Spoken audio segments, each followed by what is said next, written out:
Assalamualaikum warahmatullahi wabarakatuh. Perkenalkan, nama saya Muhammad Zainal Mustafa, NIM 2140 2001. Di sini saya akan memaparkan materi atau menjelaskan materi 1 sampai 6 mata kuliah tafsir ekonomi guna memenuhi tugas UTS.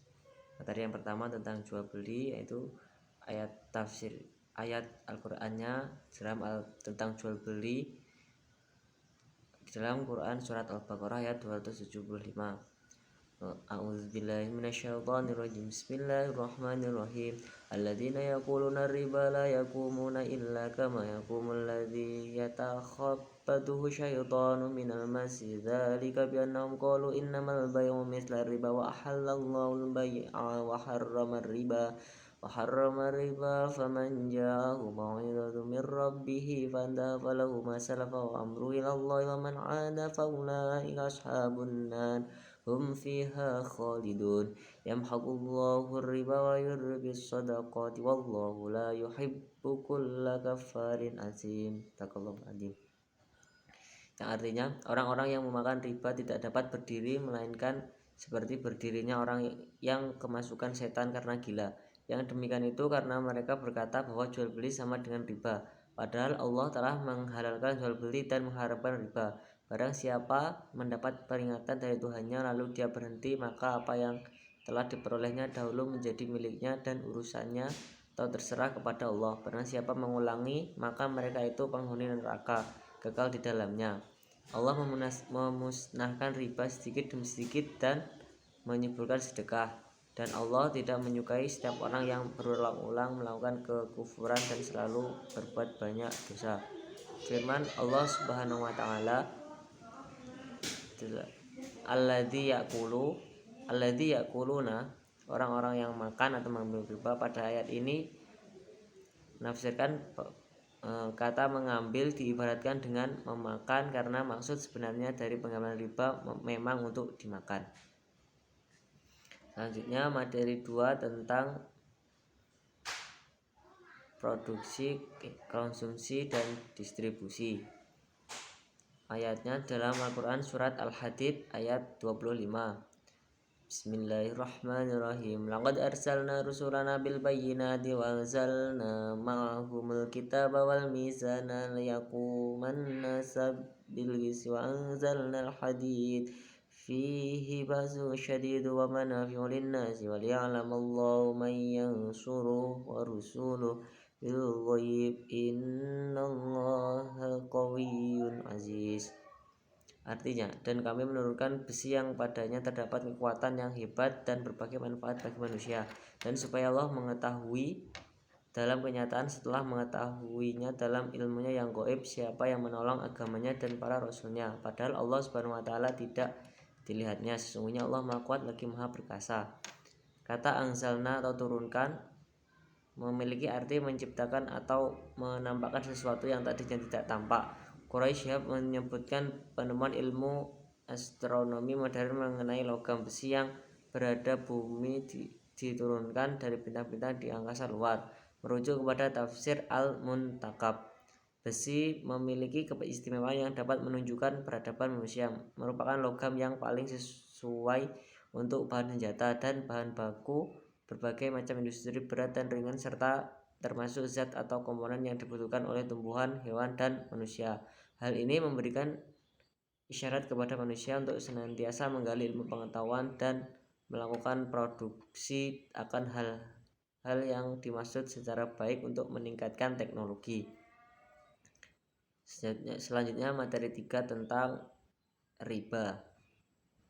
Dalam Al-Quran surat Ali Imran ayat 130 yang berbunyi, Bismillahirrahmanirrahim. Ya ayyuhalladzina amanu la takulur riba ad'afan mudha'afa wattaqullaha la'allakum tuflihun. Al-ayah. Artinya, wahai orang-orang yang beriman, janganlah kamu memakan riba dengan berlipat ganda, dan bertakwalah kepada Allah agar kamu beruntung.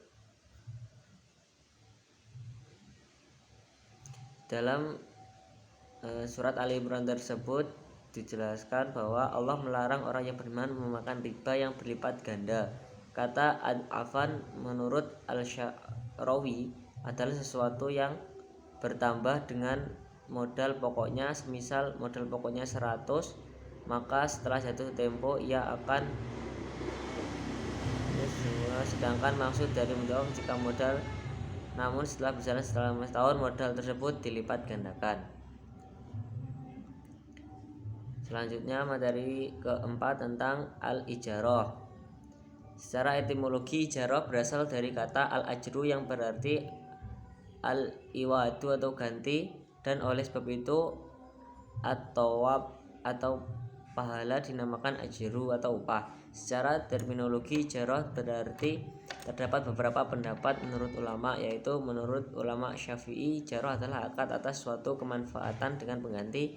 Yang kedua, menurut Hanafiyah bahwa ijarah adalah akad untuk membolehkan pemilikan manfaat yang diketahui dan disengaja dari suatu zat yang disewa dengan imbalan.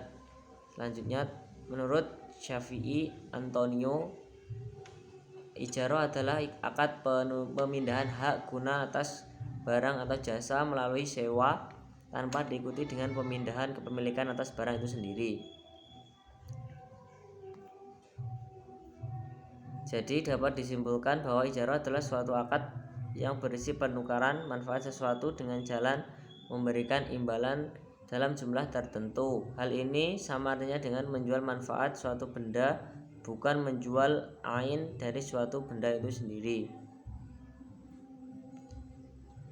Selanjutnya materi 5 tentang hutang piutang. Dalam Al-Quran surat Al-Maidah ayat 2, Allah Subhanahu wa taala berfirman, Bismillahirrahmanirrahim, wa ta'awanu 'alal birri wat taqwa wa la ta'awanu 'alal ismi wal udwan. Yang artinya, dan menolonglah kamu dalam mengerjakan kebajikan dan takwa, dan jangan tolong menolong dalam berbuat dosa dan permusuhan. Tafsir ayatnya, dalam transaksi utang piutang terdapat nilai luhur yang tinggi, yaitu perintah tolong menolong dalam kebaikan. Pada dasarnya pemberian utang kepada seseorang haruslah dengan niat yang tulus untuk beribadah kepada Allah Subhanahu wa taala.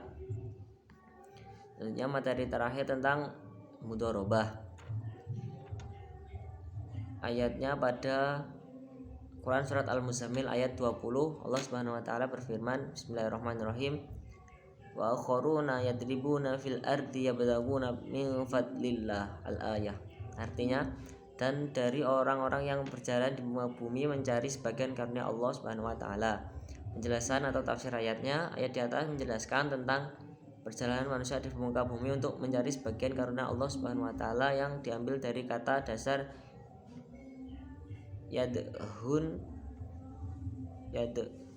perluasan makna yadribun merupakan implikasi dari keterkaitan mudharabah secara bahasa. Sekian, wassalamualaikum warahmatullahi wabarakatuh.